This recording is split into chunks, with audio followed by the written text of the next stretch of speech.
Amis téléspectateurs, merci d'être avec moi dans cette émission Justice et démocratie. Acquis et défis de la Guinée au lendemain de la présidentielle du 11 octobre 2015, la question alimente la chronique et les Guinéens débattent. L'émission Justice et démocratie reçoit ici même au plateau de la télévision nationale Eladj Aboubakar Sidiki Nabé. Il est président du Présidium pour la réélection du président de la République, le professeur Alpha Condé, dans le midi de la Guinée, en même temps membre du Conseil économique et social. Avec lui, nous allons tenter de cerner justement les contours de cette question d'importance capitale au lendemain de la présidentielle en Guinée. Alors, Eladj, voilà, il y a donc que les Guinéens viennent de se sortir de cette élection dans le calme et la sérénité, nous a-t-on dit fondamentalement. Est-ce qu'aujourd'hui, vous avez quand même, par rapport à cette question qui a alimenté la chronique avec des débats académiques houleux par ici et concernant cette présidentielle, est-ce qu'on peut savoir quelle est votre première réaction, justement, vous qui avez été le président du Présidium, justement, dans le midi de la Guinée, je précise, par rapport à la réélection du président de la République, le professeur Alpha Condé? Monsieur Diallo, ça a été une surprise pour tout le monde, pas seulement les Guinéens, mais aussi l'opinion internationale.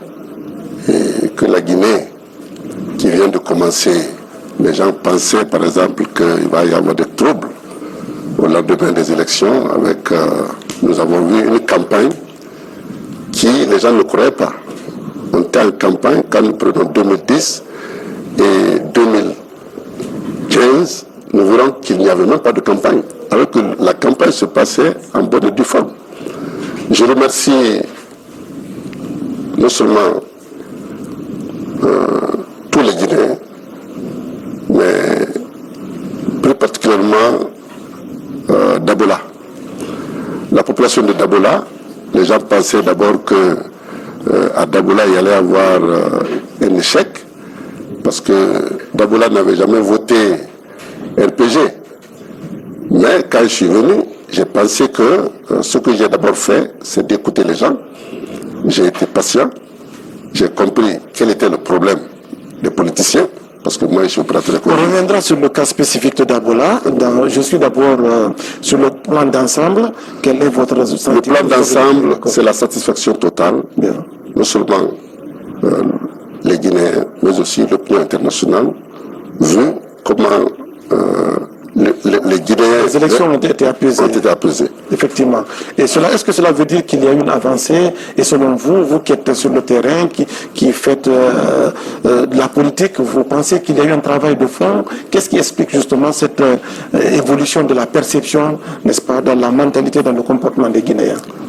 Une avancée significative, parce que le Guinéen a maintenant compris que l'homme qui est venu, les gens en 2010 ne l'avaient pas compris, mais en 2010 et maintenant, 2010 et 2015, ce qui a été fait, ça a été un travail de fond, parce que le Guinéen a compris que la démocratie, on peut être en récréation, mais ça veut dire que vous êtes des ennemis. C'est des adversaires politiques, mais pas des ennemis. Bien. Donc le problème était au niveau des politiciens, notamment les opposants. Mais je crois que quand nous faisons la synthèse de ce qui s'est passé, nous comprenons aussi que même les politiciens ont compris. Ils sont en train de se démettre de leur manteau ethnocentrisme et faire la vraie politique. Donc ça, c'est déjà un pas en avance. Vous dites que les politiciens, les opposants, sont en train de se démettre. Est-ce que cela veut dire que vous excluez la mouvance dans cette réalité justement de préoccupation? Quand nous parlons des politiciens, on ne peut pas exclure la mouvance. Parce que la mouvance, c'est l'épicentre de la politique d'aujourd'hui, notamment le professeur Alpha Condé. Bien.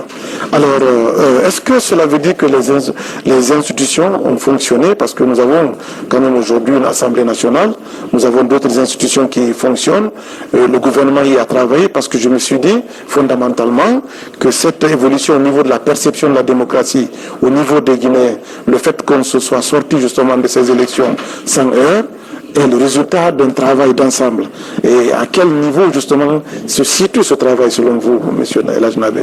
Bon, nous voyons que les institutions, ça fonctionne, parce que il y a l'Assemblée nationale, il y a le Conseil économique social qui a aussi pris fonction. Je suis membre de ce conseil économique et social. Je suis chargé des questions de commerce. Bon, ce qui n'a pas fonctionné, c'est peut-être la chambre de commerce, qui est aussi... il faudrait bien qu'on le fasse. Un instrument de travail. Parce que la chambre de commerce, c'est la vitrine économique de tout un pays, surtout qui se veut émergent. Bien. Donc à ce niveau, les délégués consulaires ont été installés dans les préfectures, dans les régions. Je crois 75% de cette institution aussi. Et là, il ne reste peut-être que 25%. Bien, alors je crois que je crois qu'il y a une avancée significative dans ce domaine. Voilà, vous avez choisi d'accompagner le président de la République, le professeur Alpha Condé. Qu'est-ce qui explique justement le choix, votre choix par rapport à l'homme? Mon choix par rapport à l'homme, d'abord, je reviens un peu en arrière parce que il faut prendre les choses par leur genèse. J'ai connu le professeur en 90 en Allemagne. Je suis un mercantile. J'ai toujours fait l'or et le diamant. J'étais à Idar-Oberstein en Allemagne. Une fois, il est venu de Paris pour venir rencontrer les Guinéens qui étaient sur place. Moi, ma seule question était de savoir, monsieur le professeur, est-ce qu'après tout ce que vous dites là, est-ce que vous osez venir un jour en Guinée? Parce que ce n'est pas en France ou en Allemagne que vous pouvez défier le pouvoir qui est sur place. Il dit que je viendrai. Et en 91, j'étais à Kisdrou, il est venu. Moi, j'ai de l'égard pour des personnes qui promettent et qui le fassent. Pour moi, quand tu dis, tu le fais, je te respecte. Il a promis de venir en Guinée en 90, ça c'était en Allemagne, et en 91, je l'ai reçu à Kisdrou. Donc, je me suis mis à sa disposition entière parce que je l'ai écouté, j'ai pris mon temps à l'écouter, j'ai pris mon temps à vérifier qu'est-ce qu'il fait depuis quand il était à la tête du mouvement des étudiants noirs en France. Donc, j'ai un peu vu son passé et j'ai vu son panafricanisme. Donc, j'ai cru que maintenant l'heure est venue pour accompagner quelqu'un qui est le fils du tiroir. Bien. Donc j'ai cru et je me suis mis à sa disposition en 91. Il s'est engagé depuis en politique. Il y a eu beaucoup de batailles entre 91 et 2010. Il y a eu beaucoup de choses. Qu'est-ce qui vous a le plus marqué dans le combat de proximité qu'il a mené en Guinée pour justement toujours conforter votre choix? Ce qui m'a marqué chez l'homme, c'est que il aime son pays. Le professeur, pour moi, il n'a pas une vie personnelle. Il aime plutôt le pluriel que le singulier. Il a toujours défendu l'intérêt de son pays au profit de son intérêt personnel. Il a toujours pensé que la Guinée soit d'abord de l'avant. Il n'a jamais pensé à son intérêt personnel. Donc j'ai remarqué ça de 90, de 91, 93, parce qu'on a fait la campagne ensemble. J'étais avec lui, je me suis mis à sa disposition, je l'ai cru. Je l'ai cru parce que j'ai vérifié, j'ai un peu vu ce que j'ai un peu entendu et moi-même j'ai vu ce qu'il incarne. Donc sa personnalité m'a impressionné et aussi ses démarches. Si vous voulez parler des jeux, le procès n'est pas avec toi. Mais si vous conjuguez au pluriel, c'est-à-dire vous défendez la cause de ton pays ou d'un groupe, il est partant. Bien, en 2010, justement, il compétit et il est élu président de la République. Il vient de terminer son premier quinquennat. Est-ce que les espoirs que vous aviez, justement, avant qu'il ne soit président, se sont concrétisés dans sa gouvernance en tant que président de la République? Aujourd'hui, est-ce que vous pouvez les expliciter, M. El Ajnabé? Tout à fait, M. Diallo. En 2010, la Guinée était dans un trou. La Guinée était... Bon, je l'ai une fois écouté que lui me dit qu'il a trouvé la Guinée dans un carcan, donc dans un trou. Donc depuis 2010, son combat c'est d'abord sortir de la Guinée de ce trou, essayer de donner la place que la Guinée avait dans le monde entier, autant de notre premier président, paix à son nom, feu s'écouter, paix à son âme. Oui, d'accord. Nous sommes des aventuriers, nous sommes des opérateurs économiques. Je sais que nous voyons tous les pays, on a la chance de visiter tous les pays. On sait que le pays était oublié. Quand tu veux te déplacer d'un pays à chez toi, c'était tout un calvaire. Aujourd'hui, la Guinée, tout le monde, le Guinée est ouvert sur le monde entier. Nous voyons que la communication se passe bien. Nous voyons aussi que le pays est désenclavé. Mais ce qui a impressionné de tout ça, c'est la réalisation du fameux du barrage électrique de Caleta de 240 MW. 240 MW, le temps contractuel était 48 mois, mais on a fait 10 mois de moins. Alors vous avez observé justement l'évolution sociopolitique de la Guinée à partir de l'extérieur. Vous avez dit aujourd'hui, comme l'impression qu'il y a eu des avancées, comme quoi la perception à partir de l'extérieur de la Guinée ne répondait pas à vos attentes. Et comment est-ce que les gens, les Guinéens de l'extérieur, et même les non-Guinéens, voyaient la Guinée? Parce que vous avez fait allusion à Ahmed Sékou Touré et vous avez justement essayé de ramener cela justement à la gestion de Alpha Condé. Quelle est l'explication que vous voulez en donner? L'explication que je donne, c'est que la Guinée aujourd'hui a retrouvé sa place, comme je l'ai dit, dans le monde entier,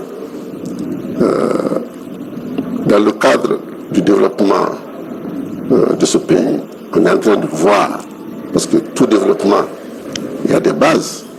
Il faut d'abord l'eau, l'électricité et les infrastructures routières. Mais cependant, les questions d'eau se posent encore en termes de problématiques. Oui, ça se pose, mais je crois que si vous voyez un peu ce qui se passe, il faut un peu faire des visites à la SEC. Vous verrez que les projets de grandes envergures sont en train de se mettre en place pour effectivement résoudre ce problème. Mais il ne faut pas oublier une chose. Lorsque le professeur venait en 2010, la Guinée avait 3 milliards 200 et quelques millions de dollars de dettes. Ne serait-ce seulement que pour l'entretien de ces 3 milliards et quelques, la Guinée payait 148 millions de dollars, pas pour le remboursement de la dette, mais pour l'entretien de la dette. Quand nous prenons 12 ans avec 148 milliards, ça fait combien? Ça fait à peu près 1,5 milliard et quelques millions. Ajouté à 3 milliards, donc le problème de la Guinée était devenu un pays à ne pas se rendre. Si c'était dans le cadre, en tout cas, d'investissement ou de rentabilité. Parce que c'était un pays, dès que vous ouvrez Guinée, vous voyez pays à risque. Donc, le fait que le procès nous a donné le PPT, ensuite, c'est ce qui nous a permis aujourd'hui à être prêts pour le vrai démarrage. Parce qu'il y avait des préliminaires à faire. Nous avons sorti de la Guinée dans l'oubliette. Ensuite, essayer d'effacer ou de trouver une solution pour la dette. Parce que les bailleurs de fonds, les patrons de l'argent, c'est-à-dire les bailleurs de fonds, ils ne pouvaient pas parler avec la Guinée, avec cet État. 148 millions de dollars pouvaient servir quelque chose qui n'est pas seulement entretenir la dette. Et je vous dis, M. Diallo, les 148 millions n'étaient pas pour le remboursement de la dette, mais pour l'entretien de la dette. Donc vous pensez qu'il y a une relance, mais je pense que cette relance devait passer par la valorisation de nos mines. Vous qui avez travaillé dans ce secteur, j'ai comme l'impression aujourd'hui encore que la Guinée peine à se sortir de cette situation dans la gestion, n'est-ce pas, de nos mines, étant donné que nous sommes un scandale géologique, mais les populations ne parviennent pas encore à, disons, bénéficier de tous les acquis du potentiel, n'est-ce pas, que nous avons, dont nous disposons dans ce pays. Quelle explication me le donnez-vous aujourd'hui? J'ai une mine au Mozambique. Je suis le seul noir qui siège aux États-Unis avec American Gem Trade Association, l'association des traders de pierres précieuses aux États-Unis, GTS. D'accord. Donc chaque année, au mois de février, il y a une foire à Tucson, Arizona. Je suis le seul noir qui siègent dans ce grand... Bon, ça, c'est un grand monde. D'accord. Donc, j'ai une idée sur les mines. Donc, alors, revenons à... Nous allons la partager. Pour la Guinée, je crois que c'est les contrats ou la convention, ou plutôt les réglementations guinéennes pour la mine n'étaient pas favorables pour le pays. Et je sais que le professeur Alpha Condé, son premier souci, c'est d'abord son pays. Vous parlez de code de minier ancien ou nouveau? Le code minier, bon, il fallait d'abord rectifier. L'ancien code n'était pas bon pour le pays. Parce que le partage n'était pas à notre avantage. Nous voyons que nos minerais étaient exploités et la Guinée, sa part, était presque insignifiante. Donc il fallait d'abord revoir ce code minier pour ensuite essayer de mettre les choses en place. Et je crois que le code minier est déjà fait. Et maintenant, je crois que les relances, sans qu'on ait en retard par rapport au Mali. Je me rappelle, le Mali est venu ici pour un peu s'approprier des expériences de la Guinée. Oui, d'accord. Et même le Burkina, mais qui sont un peu en avance sur nous. Je crois que maintenant, avec le deuxième mandat de professeur, les mines seront profitables, vous voulez dire, au Guinée. Je veux dire au Guinée. Oui, mais alors, vous qui êtes sur le terrain, qui travaillez justement dans ce secteur, le plus souvent, il y a un travail de lobbying. Est-ce que, de ce point de vue, vous y travaillez pour que, justement, les mines profitent à la Guinée? Parce que j'ai comme l'impression que la question se pose encore en termes de bien d'interrogation. Bon, je n'ai pas une responsabilité dans ce domaine. Mais en tant que Guinéen, justement, et travaillant dans le secteur, vous avez dit que vous êtes le seul noir. Mais ça, c'est... Ma mine, là, ça, c'est au Mozambique. Mais ma mine est cotée à la bourse de Nasdaq aux États-Unis. Donc, ça, de l'extérieur, il n'y a pas de problème.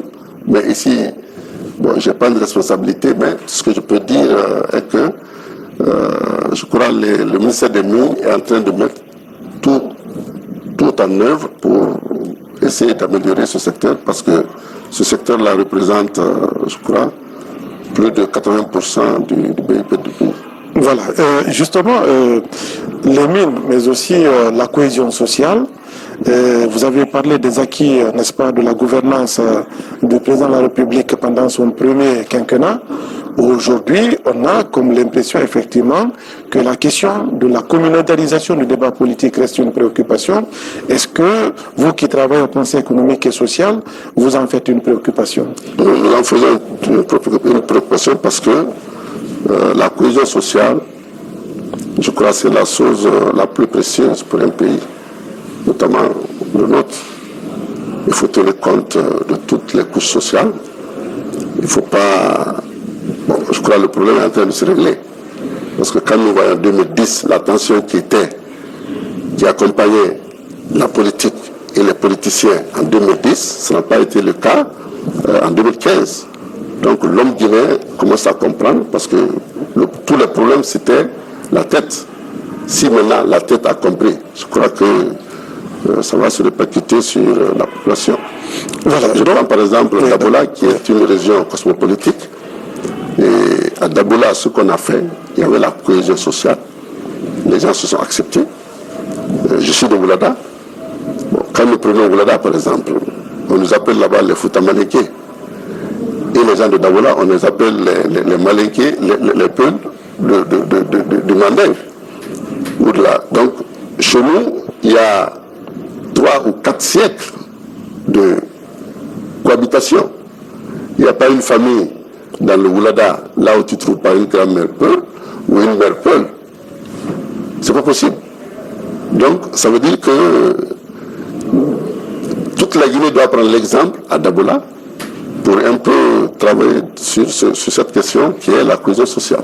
Justement, vous avez parlé à l'entame de votre intervention de Dabola. Vous avez dit que jamais Dabola n'avait voté systématiquement RPG. Et comment est-ce que vous avez fait le lobbying pour y parvenir pour la présidentielle de 2015? Le lobbying que j'ai fait à Dabola était très simple. J'ai d'abord écouté les gens. J'ai compris qu'il y a des gens qui sont frustrés. Il y a d'autres qui sont laissés pour compte. Frustrés, pourquoi? Frustrés parce que en 2010, les gens ont voté. Mais après, on n'est plus revenu, pas seulement leur dire merci, mais aussi la politique, ce n'est pas une religion. C'est-à-dire que pour dire que tu vas être récompensé dans le dollar. Mais quand les gens votent pour toi, il faut après revenir voir quelles sont leurs préoccupations, ne serait-ce que pour le quotidien. Donc il faut les écouter, comprendre qu'est-ce qu'ils veulent, et tu fais ce que tu peux faire pour eux. Mais s'ils votent pour toi et que tu n'es plus revenu, pour même leur dire merci, ou ne plus reprendre, ça c'était le côté frustration, oui. Ça, c'était la première frustration. Oui, d'accord. La deuxième, le RPG arc-en-ciel était un peu... La porte était un peu barrée.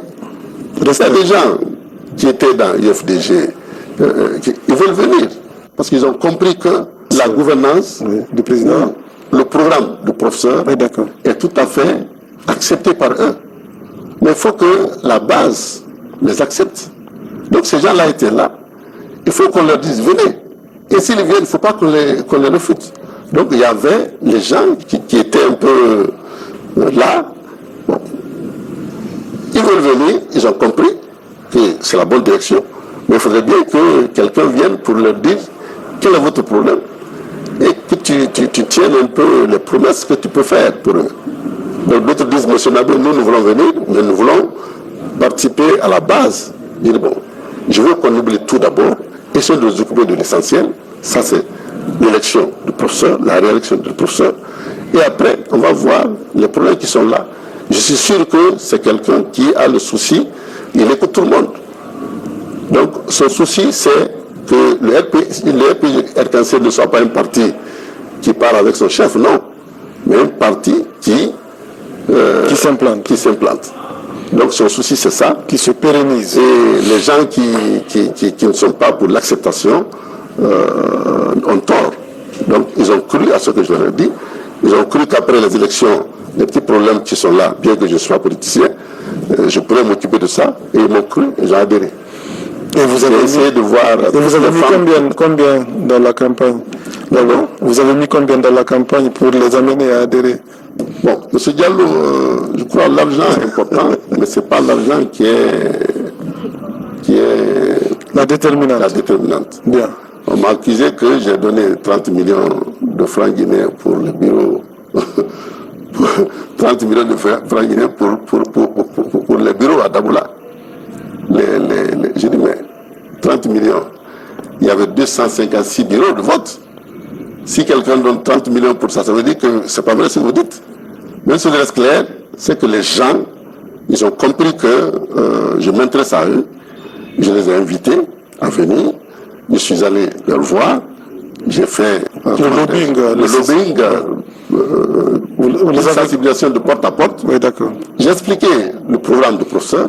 J'ai expliqué ce qu'il a fait. Parce qu'il faut communiquer.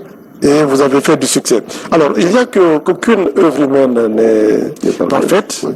Si aujourd'hui on vous demandait, pendant ce quinquennat, qu'est-ce qui n'a pas marché, Eladj, pour que justement votre candidat, le candidat du RPG, puisse repenser sa stratégie, qu'est-ce que vous auriez indexé concrètement? Ce que je veux dire franchement, c'est le comportement des cadres. C'est ce qui doit changer.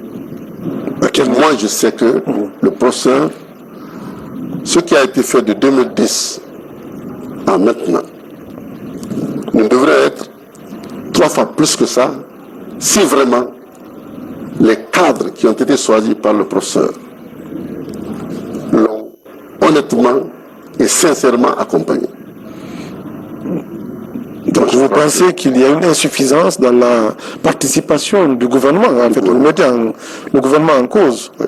Dans quel sens? Est-ce que vous avez quelques arguments pour expliciter? Non, les arguments, c'est ce que je vous disais. Les gens votent pour vous. C'est sûr qu'ils ont des préoccupations, ils ont des problèmes. Mais après que vous soyez là, il faut revenir pour les écouter, entendre. C'est vrai qu'il y a un problème de moyens. D'accord. Mais il y a aussi... Est-ce que ça c'est le travail des cadres ou bien des militants? Parce qu'il faut faire quand même le distinguo entre les cadres et les militants des partis politiques. Moi, je crois que les militants ont fait ce qu'ils peuvent faire, c'est de mettre leur confiance en leur président. Mais les détails maintenant, c'est les cadres qui doivent le faire. Moi, je crois que c'est les cadres. Bien. Sur la question, le président a été plus que clair. Il a dit qu'il ne connaissait pas bien les cadres. Et cette fois-ci, il va repenser justement. C'est sûr, parce qu'il a dit qu'il va serrer dans le tas et ne proposer que des cadres compétents. Alors, quel est le profil justement de ces cadres selon vous, si on vous demandait? Bon, on ne peut pas parler à la place d'un président de la République. Et puis je vous dis que je ne suis pas politicien. Ça c'est... Il a dit, et je sais que c'est quelqu'un que s'il dit, il le fait. Donc, laisse-nous attendre si. Attendons voir. Bien. Alors, il y a des instruments aujourd'hui qui devraient contribuer à la gouvernance du pays, qui, à mon avis, battent de l'aile. Je veux parler du patronat et de la chambre de commerce. Alors, je ne sais pas si cette question, au niveau du Conseil économique et social, a retenu votre attention, parce qu'on a comme l'impression que les opérateurs économiques n'ont pas suffisamment de répondants pour se défendre sur le terrain. Qu'est-ce que vous en pensez? Bon, pour ce qui est de ces institutions-là, c'est vrai que le Conseil économique et social, on n'en a pas encore parlé, parce qu'on est au tout début de notre deuxième session. Mais je sais que le problème, il n'y a pas seulement que des cadres, mais il y a des opérateurs économiques, bon, notamment moi. Bon, donc ces questions-là seront abordées dans le futur. Mais il y avait d'abord la politique à gérer, la campagne, les élections et autres. Il faut investir le président pour son deuxième mandat. Et c'est sûr que dès après l'investiture, je crois que ces questions-là seront abordées et auront leur solution. Et si on vous demandait de faire une proposition, vous qui travaillez dans ce secteur, pour mieux qualifier la gouvernance économique, qu'est-ce que vous auriez aujourd'hui conseillé au président au sortir justement de sa prestation de serment? Le professeur, c'est quelqu'un qui écoute et il prend en compte les conseils. Je sais que les gens qui sont autour de lui l'ont suffisamment conseillé. Et je sais ce qu'il doit faire. J'ai confiance qu'au finish, ce serait la satisfaction totale. Ou à 90%. Oui, mais justement, je voudrais avoir un mot de vous, vous qui travaillez dans ce secteur. Certainement que vous avez constaté qu'il y a des choses qui n'ont pas fonctionné. Aujourd'hui, on a besoin de qualifier notre gouvernance. Qu'est-ce que vous auriez conseillé dans ce sens-là pour qu'on puisse un peu capitaliser votre expérience? Bon, dans ce sens, on est en train de donner des conseils. On est en train de voir, il y a eu des articles qui ont été soumis au CES. On est en train de travailler ça. Et je crois que le rapport final, peut-être que vous aurez une copie. Et je crois que la semaine prochaine serait la clôture. Et toutes ces questions-là, on ne peut pas dire maintenant, la proposition-là ne viendra pas seulement de moi. Mais je crois que le CES est en train de mettre tout en œuvre pour donner des solutions aux différents problèmes, pas seulement l'économie, mais parce que c'est le Conseil économique et social, donc dans le domaine social, économique et artisanal. Bien. Alors, il y a aussi que pendant ce premier quinquennat, une question de préoccupation, c'était la réconciliation nationale. On a mis en place justement un instrument à cet effet, mais sur le terrain, on a comme l'impression qu'il n'y a pas eu tellement d'avancées. Je ne sais pas aujourd'hui quelle est votre lecture par rapport à cette question qui peut booster justement la gouvernance des autres secteurs du fait que c'est un secteur transversal. Bon, c'est vrai que je n'ai pas tellement d'informations sur la structure qui est mise en place. Donc, je crois que je ne pourrais pas dire quelque chose de long sur ça. Mais une chose reste claire, c'est que c'est l'une des propositions du président de la République. Le temps pour moi juste de retrouver mon partenaire et je vous retrouve dans deux petites minutes. L'université Roi Mohamed VI est un exemple réussi de partenariat avec l'université Hassan Ier de Ceuta au Maroc. l'Université Roi Mohamed VI avec l'École nationale supérieure des mines de Rabat, l'Institut des mines de Marrakech, le laboratoire de contrôle des matériaux et du sol du Royaume de Maroc, l'Université Roi Mohamed VI développe toutes les filières académiques avec une marque originale sur le droit minier. Le complexe Roi Mohamed VI, c'est une université d'excellence à Conakry dans la commune de Matoto et un institut polytechnique de référence à Kamsar. Et puis l'Université Roi Mohamed VI soutient la promotion de la démocratie en Guinée.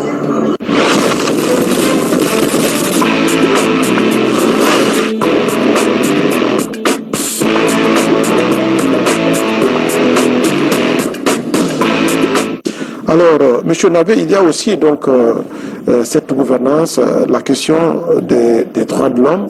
C'est un secteur extrêmement important dans le retour de la Guinée, comme vous parlez, Guinée is back, parce que nous sommes regardés du dehors. Aujourd'hui, on a comme l'impression que la Guinée n'a pas de prison. Vous avez suivi ici et là quand même des balbutiements. Ce sont des prisonniers qui tentent de s'évader. Ici, on a suivi quand même quelques actes cyniques qui se sont déroulés à Kouroussa et tout ce que cela comporte. Qu'est-ce qui explique, selon vous, cette réalité et quelle solution on peut entrevoir pour gérer? Parce que les Guinéens deviennent de plus en plus cruels. Est-ce que c'est une faiblesse de l'État ou alors c'est une propension des populations, n'est-ce pas, à ne pas se plier aux exigences justement de la gouvernance institutionnelle? Je crois qu'il faut punir. L'impunité. L'impunité, c'est ce qui doit être la solution. Parce que si les gens s'hasardent, ils font des choses, ils savent qu'ils ne sont pas punis. Donc, ils peuvent faire de mal en pire. Donc, moi, je crois que les moyens seront mis à la disposition des autorités compétentes.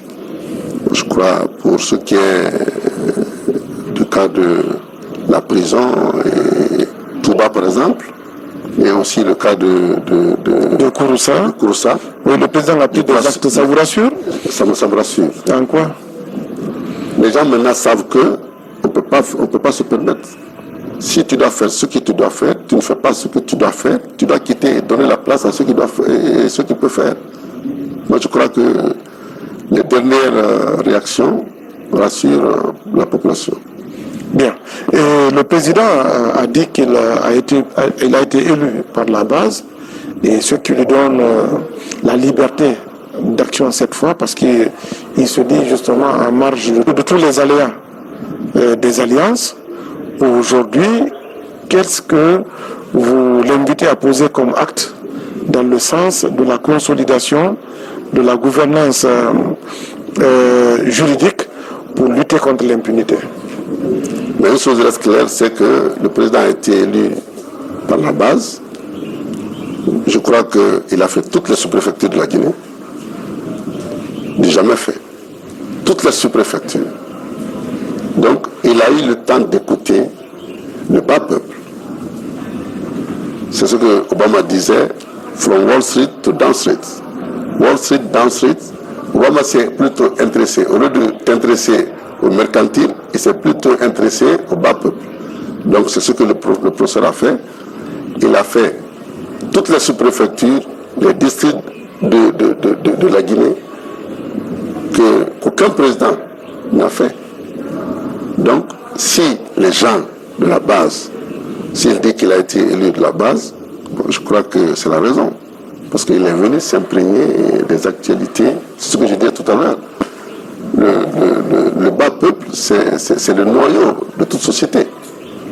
Donc si ces gens-là sont satisfaits, ils ont compris son programme politique, ils ont compris là où il veut aller, ils ont compris qu'est-ce qui doit être fait, et ils ont voté massivement pour leur candidat. Donc c'est ce qui a fait que le NKO n'a pas été un truc... ça a été réalisé. Ça a été une réalité. Bien. Et par rapport au prochain gouvernement, vous attendez-vous à un gouvernement d'union nationale? Ça vous dit quelque chose? Je crois, oui. Oui. En quoi, quels sont les arguments sur lesquels vous fondez votre conviction pour estimer que c'est une réponse aux questions de gestion des populations? Je crois qu'il faut voir les délégués spéciaux qui ont été mis dans les préfectures et autres. Je crois que ça va être exactement comme ça. Il y avait la mouvance et l'opposition. Donc, on a fait un consensus. Et à soi, donc, je crois que ça va être... Ça c'est la preuve, quoi. Donc, le professeur, si c'est ce qu'il a fait, bon, je crois que ça va continuer. Donc, ça, c'est mon argument pour dire que c'est sûr que le gouvernement de consensus va être la solution pour la Guinée. Il faut inclure tout le monde. Bien. Demain, vous souhaitez un gouvernement composé à majorité des membres du RPG ou bien des compétences nationales? Bon, il faut attendre le patron pour... Non, je vous pose justement, c'est votre avis que je veux savoir. Moi, je préfère ne pas répondre à cette question. Bien. Alors donc, je vais devoir vous quitter. Mais d'ici là, je ne sais pas quel est votre dernier mot par rapport à la prestation du serment du président de la République qui est très annoncée et qui est très attendue. Est-ce que vous fondez des grands espoirs par rapport à la nouvelle gestion du pays par le président de la République? Quel est votre dernier mot sur la question? La Guinée, quand nous revenons à l'inauguration de notre barrage, j'ai entendu un ancien ministre dire que le professeur Alpha Condé, c'est l'homme de la parole tenue. Bon, quand nous prenons la traduction littérale, bon, dans ma langue par exemple, Akafo, Akake. Donc, si quelqu'un, ni de près ni de loin, est lié à la Guinée, a prouvé que notre président, c'est l'homme de la parole tenue, donc qui tient ses promesses. Je crois que l'espoir va de là. Quand nous voyons les actes qui ont été faits, il faut être comme lui pour le faire. Donc moi je crois que j'ai bon espoir que le nouveau gouvernement sera un gouvernement de mission. Un gouvernement de mission. Et je crois que, M. Diallo, quand vous voyez un peu ce que les investisseurs attendent de notre pays, c'est que 2016, le pays là ira très vite je dis, parce que les gens ont vu ce qui a été fait en 5 ans. C'est comme si il y a 20 ans, ce qui a été fait en 5 ans, malgré les blocages. Il y avait l'épidémie, il y a Ebola qui est venu. Donc pratiquement le professeur n'a travaillé que 2 ans et demi. Parce que 2 ans, c'était pour l'Ebola. Et les 6 mois étaient consacrés pour la préparation des élections. Donc pratiquement ce que le professeur a fait en 2 ans et demi, c'est comme si il a fait 15 ans au pouvoir. Donc si, par la grâce de Dieu, nous n'ayons pas ce que le PPT a eu, on n'a plus de problème. Nous avons rétabli la confiance avec les bailleurs de fonds et la Guinée a retrouvé sa place dans le monde entier. Et aujourd'hui, pour quelque chose de bon, le problème d'Ebola, notre professeur a fait d'Ebola une opportunité, ce qui devrait nuire le pays pour 10 ans. Il a su transformer ça en une opportunité de développement. On a vu ce qu'il a fait. Les gens ont été surpris qu'Ebola devrait détruire le pays, mais plutôt Ebola a donné l'occasion à la Guinée de se développer, surtout dans le domaine sanitaire. Mais il y a eu plus de 2000 morts. Il y a eu plus de 2000 morts, c'est vrai. Bon. Mais la gestion d'Ebola, Ebola devrait être plus catastrophique que ça. Oui. Parce que c'est venu, le mal, on ne souhaite pas le mal, Ebola est venu. Ça devrait détruire pour au moins 10 ans. Mais avec la gestion, le charisme de notre président nous a aidés à transformer ce qui devrait être la pire des calamités à une opportunité de développement. Donc le pays aussi est devenu beaucoup plus reconnu sur la scène internationale, malgré ce qu'a fait. Une chose reste claire, c'est que au finish, ça a été une opportunité de développement pour notre pays. Donc, nous avons bon espoir. Et ce que j'ai dit aux Guinéens, c'est de se donner la main et accompagner le président professeur. Je crois que moi, en tant qu'opérateur économique, je ferai tout pour que mes camarades opérateurs, commerçants, les acteurs de l'économie, pour qu'il y ait harmonie et que chacun on se concerte. Je sais que c'est des gens qui sont prêts à accompagner le professeur et à partir de maintenant, après l'investiture, les gens vont s'y mettre pour faire l'économie de la politique du professeur. Bien, amis téléspectateurs, c'était là donc l'essentiel de cette émission Justice et démocratie qui a porté sur les acquis et défis de la gouvernance Alpha Condé.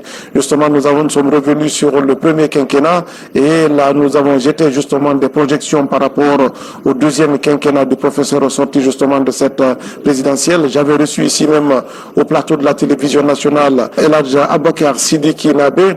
Il est président du présidium justement dans la gestion de la campagne du président de la République, le professeur Alpha Condé, dans le midi de la Guinée, où je parle de Daboula, et également il est membre du Conseil économique et social. Avec lui, nous avons tenté de cerner les contours justement de cette question d'importance capitale dans la perspective de la prestation de serment du président de la République, le professeur Alpha Condé. Je pense que vous avez été particulièrement bien servi. Eh bien, merci d'avoir suivi cette émission.